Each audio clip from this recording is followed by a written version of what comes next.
he was able to control the courtroom. As Neil McPhee, another great advocate at this bar, used to say, you've got to be in charge of the courtroom. Now, that might sound silly that the judge is sitting up there and he's or she is the person in charge, but really you can influence your personality. You develop a presence, I think, in a courtroom, and Cullity had that. I think judges and certainly policemen were all intimidated by him. His capacity to cross-examine briefly but so succinctly was just something to be seen. And he was a fellow who, by outlook and nature, was an extremely shy fellow.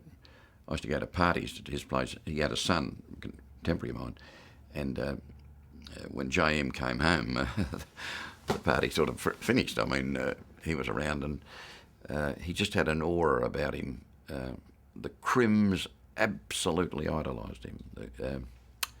One of the greatest compliments I ever got at the bar was he came to me just before he retired and said to me, look, I'm going to retire and I want you to look after two blokes for me.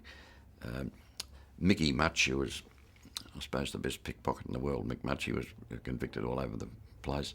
And a fellow named Des Moran. Des Moran is the father, he's been dead for years now, the father of Lewis Moran, who's murdered, and Jason Moran, they all got murdered. That was not a fate that happened to Des, but I felt absolutely overwhelmed when Cole saw me about those two fellows. It was just marvellous. And other blokes, I mean, Vic Belson, when I was doing articles particularly, you'd have to come up and file something at the pathologies. I was called into the Fourth Court and hear Vic Belson and Jack Lazarus and those fellas, and you picked up styles from them. Cullity did say to me once that no barrister ever wants to mimic anyone else, and I think that's true. I think you've got to develop your own style, but you learn to be able to relax completely and all that by watching those fellas and just doing what they did.